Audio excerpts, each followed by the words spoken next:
studios. Celebrities from TV, music, movies, literature, politics, and show business. At one time or another, they all come to the Ron Sedgy Show. So why don't you?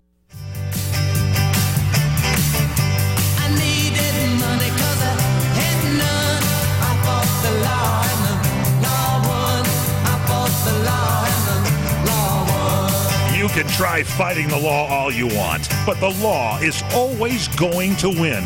From politicians and celebrities to sports figures and business leaders, they're fighting the law. Now, here to sort out the nation's top legal news stories is America's favorite legal analyst, Royal Oakes. This is the Royal Oakes Show. Robbing people with a 6-gun. I fought the law and the law won.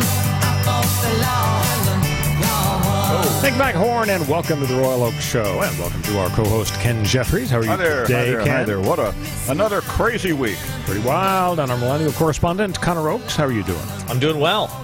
So, Howard Schultz is in the news. The baristas are getting talking points about his campaign. That's important. We're, of course, going to talk about Governor Ralph. Well, he has a place to run his campaign now. It's from any Starbucks at, That's right. Why not? Governor Ralph Norton. Oh, no. Ralph and Norton were the two guys in the Honeymooners. It's got Governor Ed Norton. There we are. That's right. What is but it it? was Ralph Cramden. Right, to the moon. Oh, So Governor Ralph Northam has a lot of troubles. Castro and Spartacus have tossed their Mao caps in the ring. Interesting. Castro and Spartacus. Do the Democrats risk Trump re-election by going hard left? We are going to delve into that issue. And is there still a wall? Was the wall built yet? Did we forget about the They're working wall? on it, and we're going to delve into the question of whether Trump wins simply by talking about the wall and getting everybody else to talk and think about it. And we're going to discuss Roger Stone's fashion tips. He's going to give advice to everybody about how to dress for an arraignment. Fantastic. In our Bizarro World features, a major apology from Tom Brokaw. And our Moron of the Week candidates, I'll give you a little hint. One of them is a nude guy with a sweet tooth. Seems like many of our Moron of the Week candidates are nude guys with sweet are unclothed and have some issues with food. Self-control, maybe. So let's get into the Ralph Northam story, guys. I haven't been following it so much, really. As I understand it, he's a Democrat governor of Virginia. Yep. He was in medical school in 1984, and a picture supposedly showing a man in blackface and another in a KKK robe. Yeah. I mean, classy. It makes I like beer look a lot better. The caption was "Pick the future governor" was underneath. Yeah, that was the problem. It almost does. Yearbooks are really coming back to bite us. We're all going to have to burn our yearbooks just to make sure the past stays dead. And said, I have a problem. That's what I'm saying. The Governor Ralph should just say, "Look, I liked beer." Yeah. So apparently he's changing his story about whether he was in the picture or not. How can he change that? It's been about 24 hours, and in the span of that 24 hours, we went from initial news was broken by a conservative media outlet. It was obviously not a friend of the Democratic governor, but that's who cares where it comes from, really, if you verify it. And immediately a bunch of news outlets race up there to the library at the University of Virginia Medical School, Georgia Medical School, and they verify that the photo is real and this is what the yearbook actually had in it. Right. But the question still remains, because you can't really tell who is it in the photo. And Northam's camp first reaction is that's not him in his photo, even though the other 5 pictures on the page are all him, obviously, and his name is there in the rest. Right. Then there's he issues another statement where he says, "I'm apologizing. It was me in the photo," and then the news goes crazy, and everybody who is already on the edge starts calling for him to resign. The ACLU of Virginia, the Congressional Black Caucus of everyone Virginia, called him. Basically Pretty much everyone calls for him to resign. And then today he holds a somewhat of a surprise press conference and says in person himself, "Actually, it wasn't me." He says it's not. It's not me in the photo, and I'm very confident after having looked at it and thought about it very hard, it's not me in the photo. And let me tell you why it's not me in the photo. I got confused, he says, because I did use blackface as part of a Michael Jackson costume in the 80s. Whoa. After which a black friend of mine absolved me of all guilt by explaining that it was bad and, I shouldn't do it in this historical context and it's really, really not okay. Really very offensive. And everybody at the press conference, presumably writing down notes, writes, "Oh my God, what is happening today?" It's nuts. So bottom line is he's toast. Toast. Right? He said, "I didn't use blackface because I did use blackface." That ain't gonna work, bud. How much you want to bet he resigns tomorrow during the Super Bowl because it'll get no coverage and it'll be like the Friday really evening news. It's like a document dump on Friday. That is really smart. All right, so we're going to write this guy off. One person we're not going to write off is Howard Schultz. I love my Grande drip, and I'm starting to love my Howard Schultz because this guy. He was on 60 Minutes last Sunday, and it was a dumpster fire. He looked great. He looked sincere, and he's kind of a centrist, which I'm feeling more like a centrist. He's not a centrist. So here's what the fun part of it is: the baristas have to deal with the fact that they're angry protesters. So the baristas are told if a customer tries to investigate or share aggressive political opinions, try to diffuse the situation. So they're given a script, basically. Yeah, just say we respect everybody's opinion. Our goal is to create a warm and welcoming space where we can all gather as a community over great coffee. Huh? And then if they still want to bicker with them, the baristas are supposed to simply reply, "Howard's future plans are up to him." Now, the question is, will this calm down the customers? No, but I do have a late breaking news. I do have the platform for Howard Schultz. It's called. He's going to open up all the bathrooms in the White House to the general public. That's what good. Andrew Jackson did in 1828. That's true. Certainly. And you don't have to buy anything. You can just use the toilet. Well, here's the deal. The Democrats are freaking out. How dare he exercise his right to run for president?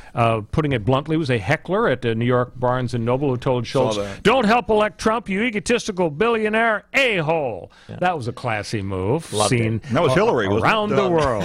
That was Hillary. Miss Clinton, I'm sorry. Then there's the hypocrite of the year, Michael Bloomberg, former New York City mayor, also a billionaire. He slams Schultz for the idea of running for president as an independent. Why, you could help elect Donald Trump. Well, Bloomberg twice has considered running as an independent, and now he apparently is seriously considering running as a Democrat. As a Democrat, I think he's got kind of a conflict of interest. There's no guarantee that Schultz would help Trump because a lot of Republicans hate Trump.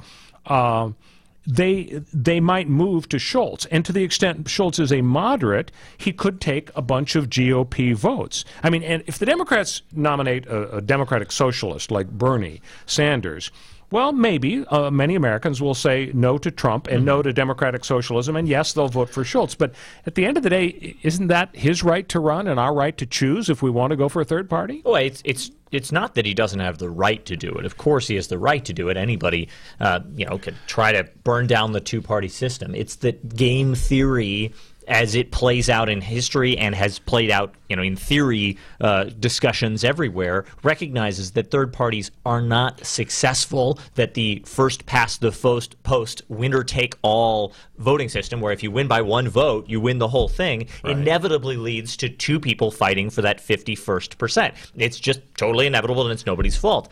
So to walk into that scenario and say, I'm going to fight the reality of this situation is not just political suicide, but it is explicitly an attempt to subvert whichever, person was going to win. And that's why people think the Democrats might be harmed, because they think Trump is going to go down in flames. It's so early yet. It is. The Iowa caucus is like a year away, or like 360 days away. Even in retrospect, it's hard to know exactly what happened. For a long time, I was under the impression that Ross Perot sunk the ship of George Bush Sr. But now studies are saying that actually Perot took about the same percentage from Clinton in '92 as he took from George Bush 41. HW, yeah. Now, on the other hand, let's face it, we know from the Ralph Nader situation in 2000, you got George W. and you got Al Gore, and you got Al Gore losing by a smidgen, arguably, in Florida.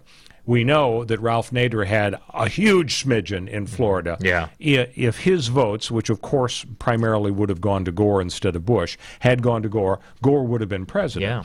But, I mean, Here's why I think the Democrats are freaking out about Howard Schultz. I think they see 2020 as an opportunity to just go wild. Yeah. To get single payer, and as Kamala Harris is saying, not only single payer, Medicare for all. What do we need those health insurance companies for? I think she backtracked from that. I'm not sure. So I could be wrong, because it's a real good talking point for the Republicans. I think, and I don't know enough about it. I know enough about it just to get myself in trouble. So I think she backed off a little bit. Yeah, we'll have to follow but again, up I'm on not that. sure. We'd have to double check that. So what she said was, gee, people are tired of the insurance companies saying, oh, no, we're not going to pay that. That's not covered. Let's get past that. Let's go beyond that. And what she doesn't understand is that whoever is deciding on payment and coverage, whether it's the government or a private insurance company, somebody is going to say no, yes, and somebody is going to be unhappy. And the conservative position is, do you want the DMV or the VA or the IRS type people making decisions? And they're not answerable to customers, because customers can go to one out of 853 health insurance companies in this nation if somebody spits in their eye. But if we go to single payer and if we make private health insurance illegal, then you're not going to have any choice. But where I was headed on that is that I think what the Democrats are hoping for now is this tsunami of support for Medicare for all and free health care. They're hoping to crush Trump in 2020. Mm-hmm. And with the House and the Senate going as part of this polar vortex of leftward political views, that polar vortex it'll be like 2008 with Obama. You got the presidency and you've got both halves. And they see Howard Schultz as a major monkey wrench in this whole thing. I mean, don't you think that's why you're seeing the major freak out? I mean, they are, but at the same time, they also would rather avoid the downside scenario of Trump somehow squeaking out another win, captures his 25% chance or something, just like he did when it was a 5% electoral chance. College, another electoral college. Yeah, and they see Schultz as more likely to siphon votes away from the Democrats than they do away from the Republicans, and that, as you pointed out, is not a guarantee, right? It's possible that you could get moderate Republicans. Are you really, though? Isn't Trump's base, anybody who might possibly support Trump, let's just put it out there, is a crazy person. That's just my opinion, right? That's just I wouldn't one speak man's opinion. I wouldn't speak for the whole panel, but anybody who's be careful when you start your car after the show. Exactly. Anybody who's voting for Trump is not going to really was voting for Trump. It's not really going to be swayed to vote for a different businessman. The things that they like about Trump are that he is this in-your-face, loud guy who does not use euphemism, who will just come out and say Mexicans are sending us their worst. Yeah, he doesn't understand it. He doesn't recognize that when you say, immigration is about protecting American jobs, that is a dog whistle euphemism to say, let's bring in the racists, just like Barry Goldwater did, but we'll not offend the moderates. And we'll bring in this camp. We'll actually try to have a chance because we need the extremists. What about the religion issue? Howard Schultz is Jewish. Do you think that's even an issue? Are we in not only a post-racial society, but in a post-religious society? Probably not. No, I think and I'm Jewish. I guess I'll talk about it. But there's a lot of anti-Semitism out there, in my opinion. Synagogue in Tarzana was vandalized this past week, as a matter of fact. Was it Lieberman on the ticket an issue? And did you get the sense that anti-Semitism in America was a factor? No, because he was running for vice president, number one, right. And that may not have been an issue. It was an issue of pride among the so-called Jewish community, if you want to lump everybody together, which I really don't like to do, but it was a sense of pride. He was an Orthodox Jew running for vice president. Wow. And but I think you will see some extremist groups, if Schultz got the nomination, for whatever it was and whatever party it was, that then you'd start seeing that. Yes. Yeah, I think you're right. The hook nose and the grubbing for money and all that other stuff. It would definitely excite Trump's base, the worst part of Trump's base, a little bit at least, and that would not help. Trump could call him a globalist, right? Well, and then the dog whistle or whatever. I think things have changed so much since 1960 when John Kennedy ran, and it was a big issue. Yeah. I mean, Hubert Humphrey almost was able to beat him because of the fact he the Vatican is going to control the first Roman Catholic States, president. Exactly. Yeah. So hopefully we are past all that. When we get back, Castro and Spartacus toss their Mao caps in the ring. Do the Democrats risk Trump's re-election by going hard left? Stick with us. We'll be back on CRN with the Royal Oak Show. Hi, everybody. Michael Horn from CRNTalk.com. You know, we provide you with the best in talk radio. 8 channels of talk radio, from radio on the left, radio on the right, sports talk, business talk, religious talk, Spanish talk, you name it, we've got talk radio for you. All at CRNTalk.com.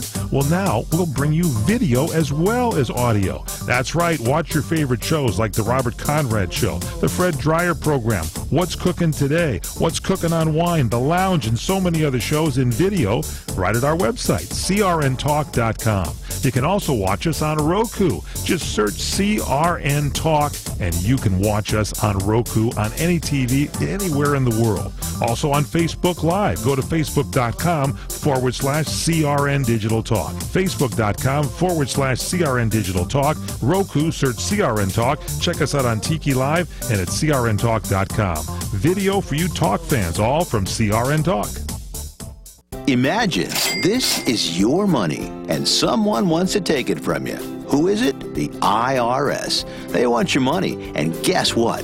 They can legally take it, all of it if they want. Remember, they sent you that letter that said, hey, you owe us a bunch of cash and we're going to take it from you. So what do? Fight back by letting our team of experts at the tax helpline work it out with the IRS so you can keep your money. And we're good at what we do. When you hire us, you get a team of guys on your side that know the IRS laws and will fight to save your money. So if you owe the IRS a ton of cash and you want to keep it, call right now and learn for free how we can help you put it back in your pocket. 800-932-1597. 800-932-1597. 800-932-1597. That's 800-932-1597. When you really want Italian food, you have got to get to Columbo's. Columbo's Italian Steakhouse and Jazz Club, Colorado Boulevard, Eagle Rock. It's that little neighborhood place you wish was down the street from you. We're into the new year, new challenges, new people and places. But isn't it good to know that some things remain the same? And that's Columbo's. Columbo's is something you can always count on. Great steaks, the finest fish, Columbo's family Italian specialties, jazz every night, and the world's greatest meatballs, and service that makes you feel at home. What's surprising is that Columbo's has been doing it right since 1954 and still going strong. And Valentine's Day is right around the corner. It's time to make your reservation. 323-254-9138. 323-254-9138. Columbo's. You know, that little neighborhood place you wish was down the street from you. Columbo's. Manja. Welcome back to the Royal Oak Show with our co-host Ken Jeffries and the one-year correspondent Connor Oakes. So before we get to the candidacies of Castro and Spartacus, we've got our Moron of the Week feature. Here's candidate number 1. We always have 2 really stupid people we talk about, and we vote at the end of the show on who the most moronic I think one it's our is. most important segment culturally. I think so too. Yeah, we've got to give the message out. People there may remember that more than us talking about current events. Yeah, current events Because come the and current, go. You know, Very likely. Current events come and go. Morons of the week live forever. That's right. So this is about a guy who is so moronic they didn't even release his name. He's been arrested. He's a Niceville, Florida man. Did you guys know there's a Niceville? No, but Florida? I want to move there now. What, like Pleasantville, Exactly. of course. Everybody's Pleasantville, happy. right. That movie was So good. the cops at Niceville respond to a house fire. Why do they need cops? It's Niceville. Well, it's not nice enough. Occasionally they have bad things like fire. So the firefighters get there about 5:30 p.m. They can see smoke coming from the inside of the house. A naked man opens the front door. He says to the firefighters, "I'm sorry," and he closes the door in the face of the firefighters. So they call the cops. So now we got the cops and the firefighters. They go to the door again, armed with a battering ram, I guess. And the man comes to the door. He leaves it open, and he goes back into the house. I don't know if he'd put any clothes on by now or not. He did admit to drinking 2 liters of vodka and smoking some marijuana. Nothing wrong with that. Starting at 9 a.m. that morning all day long. All right, there's not that much wrong with that. Sounds like my day. So what happened? Well, he tried to bake cookies on a George Foreman grill that he left unattended. Oh, the no. grill and the cookies caught fire, so being a rocket scientist, he took dry towels and placed them on top of the grill. They caught fire, too, causing the fire to spread. So this is our first candidate for Moron of the Week. You may remember that great episode in The Office where Michael Scott, the boss, loves the smell of bacon in the morning when he was waking up. So he sets up a George Foreman grill on a timer at the foot of his bed with George the bacon. Foreman getting a bad rap. Yeah, well, he's getting a lot of publicity. The sales are going to go through the roof. That's right. And poor Michael burned his feet, and so he was hobbling around the office all day asking for sympathy. Yeah. So you think this guy, whatever his name is, from Niceville, deserves the nomination? Wait, Pleasantville? Was it Pleasantville before? It was Niceville. We were talking about Pleasantville. Probably actually George Foreman himself. That's why they did not include the name. This guy is an innocent victim in all this scenario. These George Foreman grills are... they're death traps, clearly. So I think, you could basically put up anybody against him, and they would win for the second moron later in the show. Well, we'll see. We're going to have to put him up against the second moron. Yeah, we'll see. We'll compare. Who better be naked also. Oh, I'm sure he is. So I'm going to give some advice to the Democratic Socialists of the nation now, and you guys can tell me whether I'm crazy or not. So Spartacus and Castro have tossed their caps, we'll just call them caps, into the ring. You said Mao caps? I did, sort of. I was joking. I don't really think that they're communist Chinese. Right. It was just a joke. Right. So here's the deal. Democratic Socialists, just be patient. Yeah. We're talking low-hanging fruit in 2020. Yeah. There's no way the Democrats can lose. Nobody likes Donald Trump. Even his base doesn't like Donald Trump. He's got a third of the country that's going to vote for him, yes. And a third will always vote against him. In the middle third, nobody in the middle third is going to vote for Donald Trump because they've decided they don't like him. You're going to win. You know the old saying, pigs get fat and hogs get slaughtered. Hogs get slaughtered. If you put up Joe Biden, you're going to win. It's low-hanging fruit. If you put up a Democratic socialist like Castro or Elizabeth Warren or Kamala Harris, who wants to make illegal all health insurance companies, you're going to lose.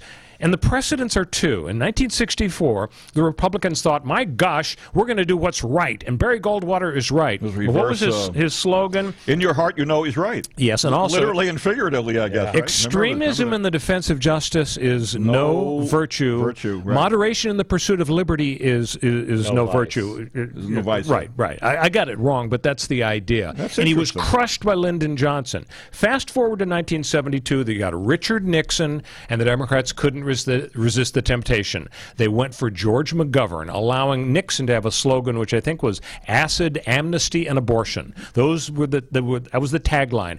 That's what McGovern stood in 1972 when McGovern lost 49 states to 1 to Richard Nixon. Happen, yeah. The slogan against the Democrats was acid, abortion, and amnesty for draft officers. I don't remember that. Usually I remember stuff like that. I know, of course, he slaughtered McGovern in the election. I got it from Wikipedia. Well, he was busy also. He had the Tom Eagleton cleansing his brain affair. So the bottom line is, guys, tell me where I'm wrong. I say to the Democrats, be smart, nominate Biden.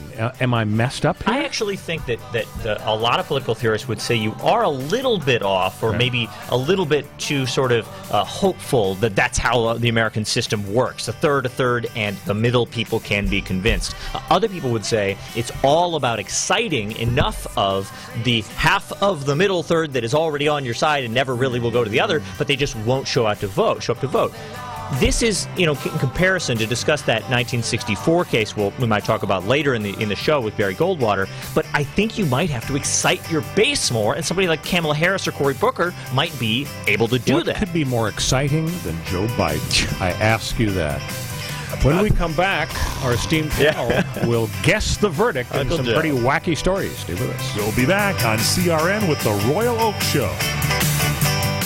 Picture yourself and your loved one saying, I do, with a stunning sunset behind you and the sound of the waves gently lapping the shore. We can make that dream wedding come true. Ka'anapali Beach Hotel offers oceanfront and ocean view venues for a perfect backdrop to all your wedding memories. Choose from our wedding and vow renewal packages, or let us customize a ceremony just for you.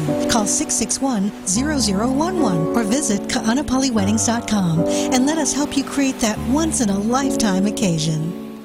Hi everyone, this is Fred Dreyer telling you about my favorite Italian restaurant. It's Angelo's and Vinci's in Fullerton, California. Angelo's and Vinci's has the best pasta, the best seafood, the best salad, spaghetti, lasagna, and the most incredible pizza.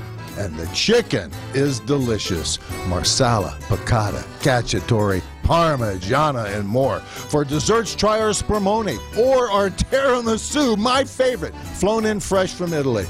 And the cannolis and the zeppolis are out of this world. Open for lunch and dinner, and don't miss the Sunday champagne brunch. Just $21.95, are you kidding? It's all up the road from Disneyland at 550 North Harbor Boulevard in Fullerton, California. Angelo's and Vinci's, like Michelangelo and Leonardo da Vinci.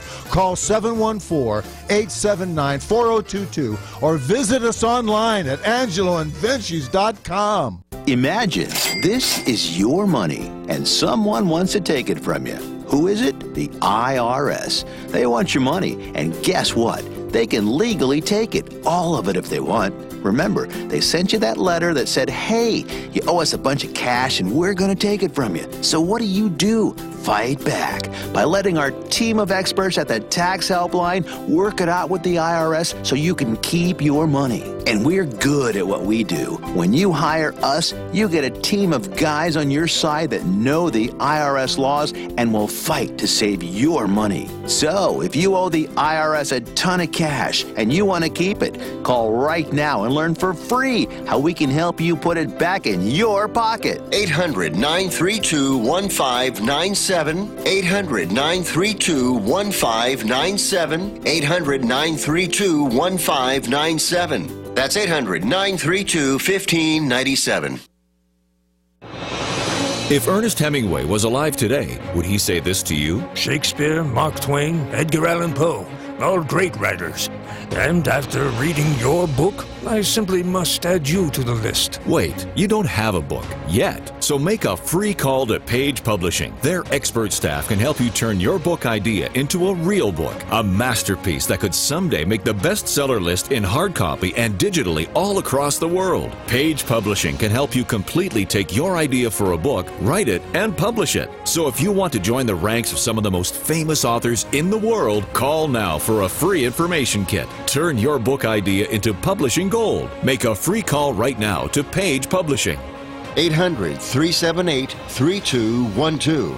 800-378-3212. 800-378-3212. That's 800-378-3212. Trying to sell your old car? Instead, donate your vehicle to Heritage for the Blind. Pickup is free and your donation is tax deductible. Just call 1-800-785-9618. Heritage for the Blind accepts cars, vans, trucks, and boats, whether they run or not. Call right now and receive a free 3-day vacation voucher to over 50 locations. Call 1-800-785-9618. Donate your car today. That's 1-800-785-9618. Welcome back to the Royal Oak Show with our co-host Ken Jeffries and our radio correspondent Connor Oakes. I think this song is at the end of Bohemian Rhapsody, maybe over the credits. Oh, the movie? I haven't seen. No, I still haven't seen the movie yet. But got to see it. I'm looking forward to seeing it. Really. So he'll win the Best Actor Oscar. The Oscars in a couple of weeks. He'll win that. Wow. Rami Malek. Yeah, Could be. He's won a couple of People's Choice and SAG. Well, he's won the Golden Globes. He won the SAG, and he's on. What about the people who say, "Oh, he's just a lip syncer"? Just lip syncs. I have heard some really interesting stuff. Did they really some people have said that. Did they lip sync the movie? Oh, absolutely. Well, it's really Freddie Mercury's voice. It's actually a blend. They used technology to combine Freddie Mercury's recordings and Rami Malek singing, so that it mostly sounds like Freddie, but there is something different in there. Because they got to get the timing, and that's pretty awesome. Like when in The Nutty Professor, when Buddy Love is singing Black Magic, but then all of a sudden he morphs into Professor Kelp. It's exactly but like which that. one? Is the Jerry Lewis version or the Jerry Lewis version? Of course. Not the Eddie Murphy version. No. Lady. So Guess the Verdict is the feature now, and these guys are so good at guessing the verdicts of oddball lawsuits. Three chances here for glory. Number one, Van Halen had an album cover delicately titled "For Unlawful Carnal Knowledge." Don't even think about the initials there. It depicts a chalkboard covered with phone numbers on the cover of the album. One of the numbers happens to belong to the McNutt family of Tulsa, Oklahoma. They describe themselves as an ordinary Midwest Christian family. They file a $2 million lawsuit against Van Halen, claiming they've been besieged by calls from unpleasant music fans. So who wins this lawsuit? The McNutt family or Van Halen? That's interesting. I mean, the first reaction is, look, folks, change your phone number and it'll not be a problem. I thought you were going to say change your religion. Become a big Satanist Van Halen fan. 867. Not that Van Halen. Can we call 867-5309? Jenny? Yeah, Ask for absolutely. Jenny. Yeah. Do that. But at the same time, even if they change their number, they've already had to suffer through the barrage of calls. They can't undo that. Yeah. So I think they get something. I think they get some money there. Ken, what do you think? I don't know. My thoughts exactly. Yeah, all right. I'll agree with Connor. So you guys are both wrong. No. Sorry, case dismissed. Is it a creative thing or something? I don't know. Case number 2, Debbie and Willis Payne are very fond of their pet cockapoo dog, Chippy Sue. So when Chippy Sue went to her final reward, Chippy Sue the cockapoo. That's the amazing. Paynes had her buried in the Huntsville Cemetery. But the other residents of the cemetery technically are all human beings whose survivors filed a lawsuit demanding the dog be exhumed out of there. A former trustee of the cemetery said, "I don't want a dog buried next to my wife." So who wins? Chippy Sue or the other folks who have family members in the cemetery? Why don't you want a dog buried next to your wife? Hey. There's like worms and squirrels and everything. We don't have those folks on the show to interview, so That's I can't true. help you I with just that. feel like they should get shot down and say, sorry, first of all, they're dead and they don't care if Chippy Sue is buried next to them. Second of all, it's another paying customer. You buy a storage unit at the local U-Rent and I see your, you put whatever you want in bury there. your dog there. And So Ken, what do you think? Did they have to dig Chippy Sue up, or yes, did she stay? I think they did actually, because cemetery is private property. Sure. You're right. Chippy Sue lost the turf war. They dug her up. Dang it. Third and final. 0 for 2. So where they put Chippy Sue then? We'll have to check into that and tell the folks next week on next week's show. Dumpster. Number 3, Jordache jeans inspire a company called Hog Wild to come out with a line of blue jeans that feature on the back pocket a picture of a smiling pig and the word Lardache. Jordache sues Lardache, claiming it's just too close to the logo that Jordache has of a horse's head in their name.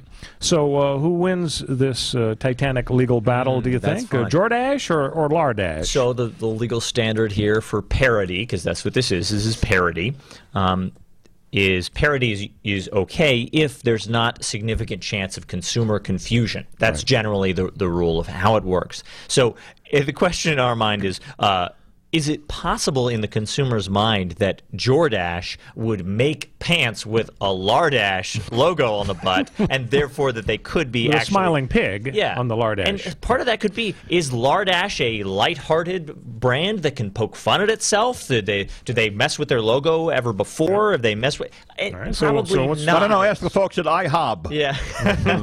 If it's an IHOP product, you're going to get away with that parody. But if it's a super serious Brooks Brothers style clothing brand is very intense and serious, they could change not going to get if they change it to Mel Brooks Brothers, then you know it's going to get a little wacky. Absolutely. So I think Lardache wins this one, and the parody, okay. Okay, what about you, Ken?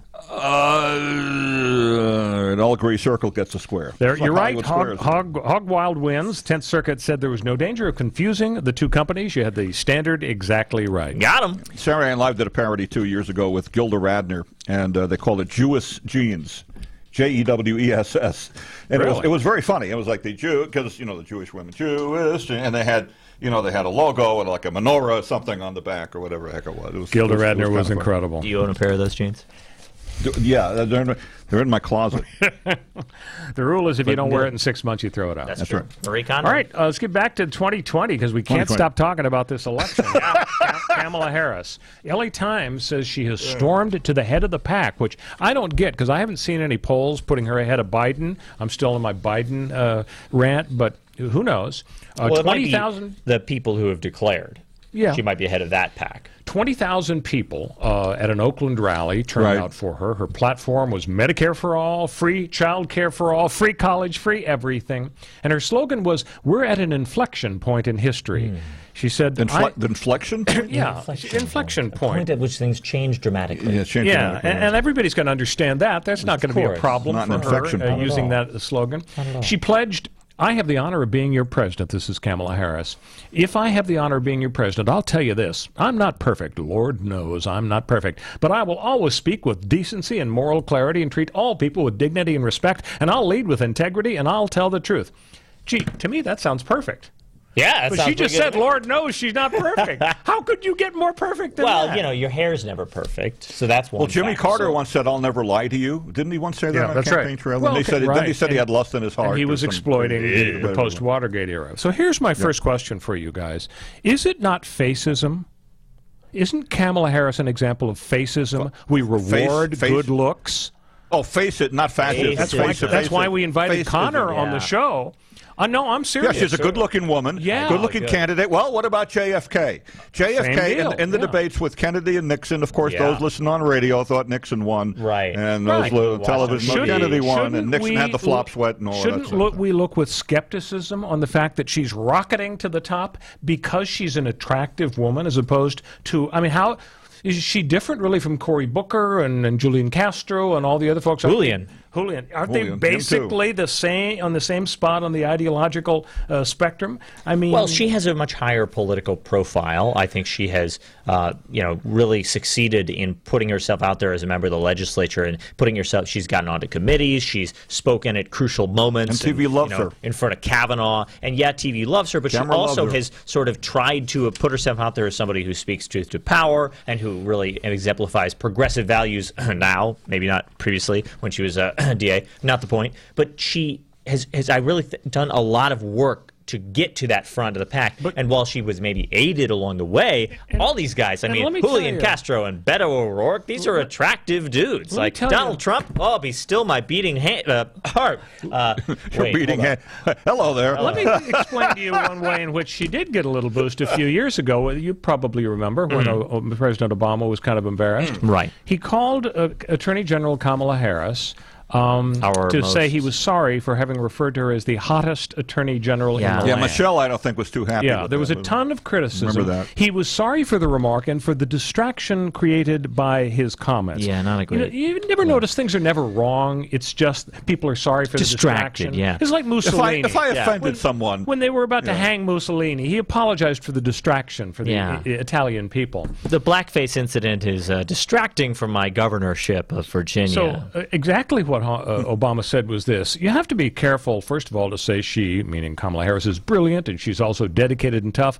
She's exactly what you'd want in anybody who's administering the law and making sure everybody's getting a fair shake. Then, he said, she happens to be by far the best-looking attorney general in the country. Yeah. Now, this was pre-Me Too. He would never have said that now, I think. Well, it may have been pre-Me Too, but at the moment there were 8 other female attorneys general around the nation. Lisa Madigan of Illinois, Lori Swanson of Minnesota, and 6 others. How do you think they felt? Yeah, probably not great. Probably not great. Hello, boss. I want to go under it right now. Yeah, that's right.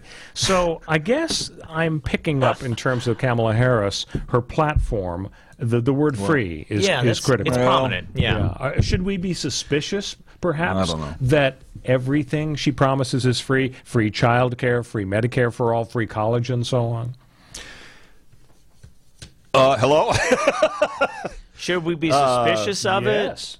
No, I think it's going to cost $30 trillion in the first decade to give Medicare for all. Sure, no. I think we should evaluate the way that we're going to pay for it, because someone is going to pay for it in one way or another. But we shouldn't be suspicious waiting of for it, Mexico to pay for the wall. Because I think a lot of people's attitude is, well, when you're promising something that is free, that sounds so attractive that we automatically suspect you're not serious about it. It seems too good to be true. I feel the same exact way about the conservative tax cuts for billionaire proposals. Pay for itself. Yeah, that'll pay for itself, except it didn't pay for itself when the Office of Management and Budget came out and said, you know how they said it was going to pay for itself? It paid for like 1/5 or 1/3 or something of itself. It didn't actually pay for itself. It cost us a lot of money. So those proposals are just as free sounding in my mind and just as suspicious in my mind. I don't fault either the conservatives or the liberals for having pie in the sky goals as to what they seek to get passed through. I, of course, am equally suspicious, I would try to say, of both sides for proposing something that is inherently so seductive to their base. I get it, though. You gotta obviously feed the base. The base is hungry; they want to hear it. And Kamala's base, nom nom nom, wants to hear the word. The free. base at the left edge, so do I, of the Democrat Party. One of the things they're unhappy about now is not only Schultz, but also they don't like Bloomberg. There was a piece in the Wall Street Journal by Kimberly Strassel this week. She said most progressives don't think people like Mr. Bloomberg should exist. He's an old white guy, only without Bernie Sanders' socialism or the ability to sing Woody Guthrie with Soviets. In a primary that'll revolve around identity politics, Bloomberg can't check a single box. Black, Latino, female, gay, interesting, or even 1024th Native American. His identity is instead billionaire, which is in current Democratic circles disqualified. Well, you know what? And not only that, let me just say that Bill de Blasio, the mayor of New York City, was on Bill Maher last night, and he blasted both.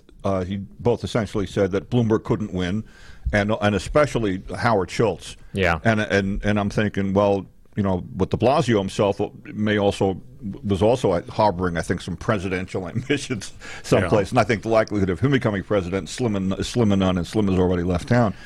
But it would be tough for any of those guys. And Bloomberg, he's got the money, certainly. And, he does, like Howard Schultz, and he's peddling kind of the same message, which makes it ironic, the criticism by Bloomberg against Schultz. Of course. Bloomberg apparently took a swing through New Hampshire last week where he previewed his candidacy by trashing the new left's most cherished views. Medicare for all, he said the country could never afford it. Free college tuition, totally impractical, according to Bloomberg. He could fund Medicare for all. What are you talking about? Wealth tax, probably unconstitutional. He's open to climate legislation, but slapped the likes of Representative AOC and her disingenuous proposals that aren't practical. He said, I'm a little bit tired of listening to things that are pie in the sky that are never going to pass.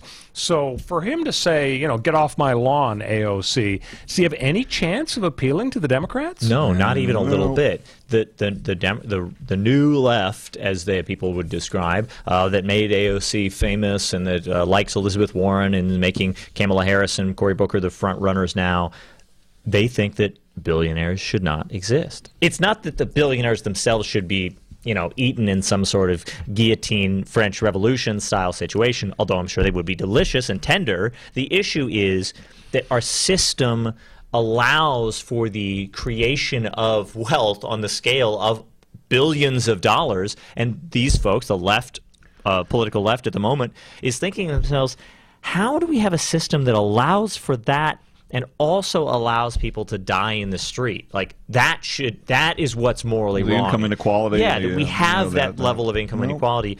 If we had systems in place that were, say, let's talk about a 70% tax on earnings above $10 million. How about a 99.9% tax on earnings above $10 million? Is the billionaire really going to stop making money above $10 million? No, they're just going to continue hiding their income the way they have been, right? But it is... It's almost like you're biased against billionaires. Yeah, Connor. almost. But really, like, if you could take $99 out of 100 from that $10 million and first dollar, or 99 cents out of 100 from that $10 million and first dollar, and prevent the person from dying in the gutter, no one would disagree that that's a good idea. It's just that the question of how you get it done is the tough part. And the new left is not complacent. We have enough time to talk about, and I know he's not a candidate anymore, but Eric Garcetti, who was going to run for president and then pulled out. And then conveniently, as the FBI this FBI investigation is nipping around the edges of his administration. Really, I had no idea. Well, I hadn't heard that. I thought he got a boost from helping to clear up the teacher strike. Didn't he get some credit for? Yeah, he did. I think he did, and I think he did it. Quite frankly, I think he did a pretty decent job with that. Okay, good. But the LA Times was talking about his aides, not Garcetti himself, but some of one or two of his aides have been implicated in this thing now. And along with Councilman Jose Huizo, this is local L.A. politics, of course. But you wonder how much of his decision was to stay out of the presidential race was based on this FBI could have been a factor. If I've learned anything from Trump, your aides can all go down and get indicted, and it apparently doesn't matter. Well, it might still. So with our theme show, just like the old Merv Griffin theme shows of billionaires, Tom Steyer is one more billionaire we should talk about. He's decided he's not going to run for president himself. Dang! He's spending $7 million in Democrat districts to pressure those Democrat congressmen to vote to impeach him. Gee, even before the Robert Mueller report is issued, he is pressuring. He's we kind of keep like hearing that's coming soon, though, right? Yeah, the report is coming from soon. Whitaker. Right? Yeah, like Maxine Waters. That's right. The interim attorney general is saying that. So I think maybe calling for impeachment now makes it look a little bit political, but time will tell. Hey, when we come back, our second moron of the week candidate, then we will vote on the Royal Oak Show. Stick with us. We'll be back on CRN with the Royal Oak Show.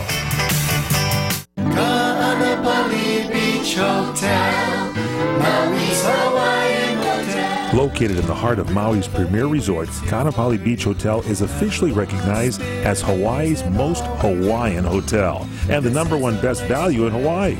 With a range of accommodations and affordable dining options, this is the ideal setting to turn Hawaiian dreams into lifelong memories. Live Hawaiian entertainment every evening, free year-round children's programs, weekly arts and crafts fairs, welcome breakfast, and departure kukui lei ceremonies add to the value. Swim in the whale-shaped pool, indulge in the fabulous spa and hotel salon. Enjoy Hawaiian hospitality at its best at the Kaanapali Beach Hotel. Call 800-262-8450 or go to kbhmaui.com. That's kbhmaui.com. Aloha. Kaanapali Beach Hotel, Maui's Hawaiian Hotel. Imagine this is your money and someone wants to take it from you. Who is it? The IRS. They want your money, and guess what? They can legally take it, all of it if they want. Remember, they sent you that letter that said, hey, you owe us a bunch of cash and we're going to take it from you. So what do? Fight back by letting our team of experts at the Tax Helpline work it out with the IRS so you can keep your money. And we're good at what we do. When you hire us, you get a team of guys on your side that know the IRS laws and will fight to save your money. So if you owe the IRS a ton of cash and you want to keep it, call right now and learn for free how we can help you put it back in your pocket. 800-932-1597. 800-932-1597. 800-932-1597. That's 800-932-1597. Hi, everybody. Michael Horn from CRNTalk.com. You know, we provide you with the best in talk radio. 8 channels of talk radio, from radio on the left, radio on the right, sports talk, business talk, religious talk, Spanish talk, you name it, we've got talk radio for you. All at CRNTalk.com. Well, now we'll bring you video as well as audio. That's right. Watch your favorite shows like The Robert Conrad Show, The Fred Dreyer Program, What's Cooking Today, What's Cooking on Wine, The Lounge, and so many other shows in video right at our website, crntalk.com. You can also watch us on Roku. Just search CRN Talk, and you can watch us on Roku on any TV anywhere in the world. Also on Facebook Live. Go to facebook.com/CRN Digital Talk. Facebook.com/CRN Digital Talk. Roku, search CRN Talk. Check us out on Tiki Live and at crntalk.com. Video for you talk fans, all from CRN Talk. Welcome back to the Royal Oak Show with our co-host Ken Jeffries, and just joining us, our millennial correspondent to Connor Oaks. Millennials are so lazy. No. I was taking a nap, okay? You're a self-loathing millennial, I can tell.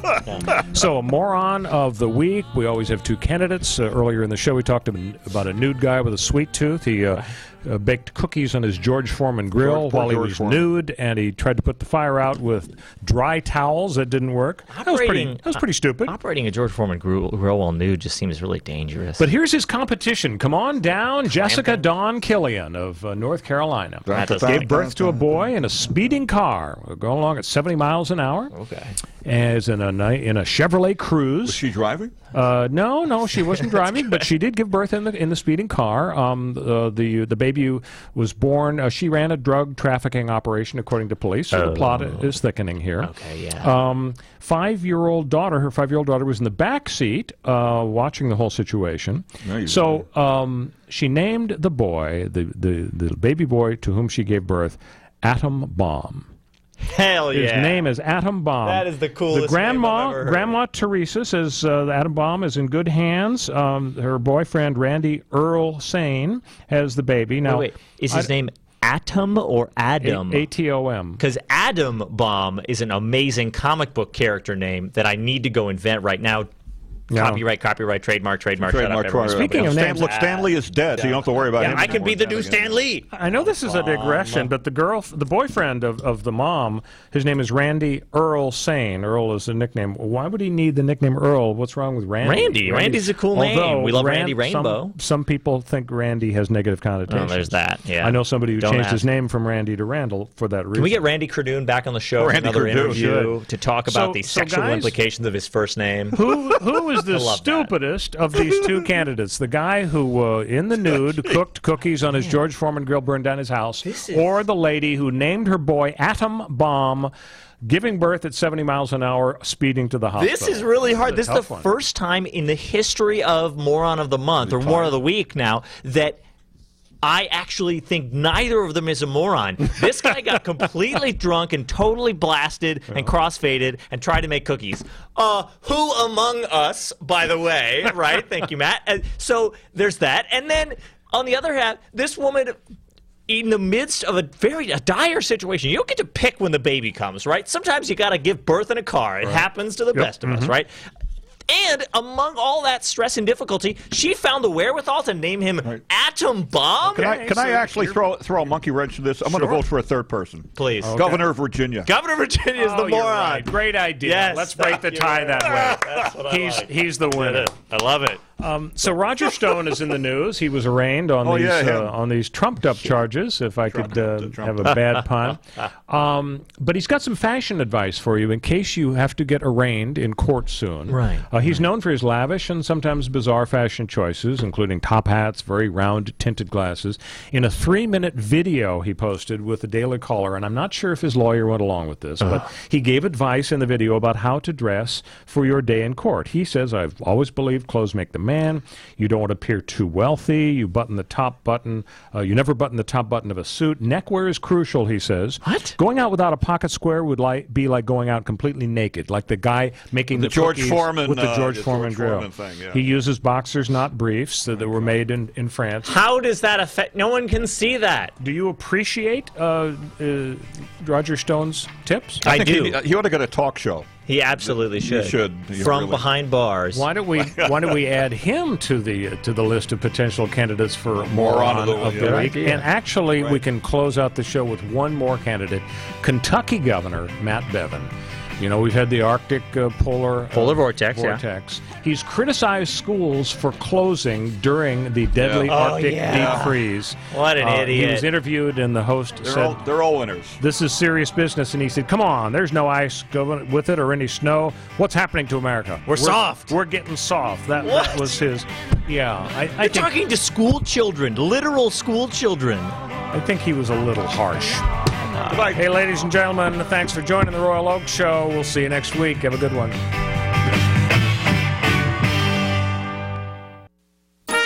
Enjoying all your favorite CRN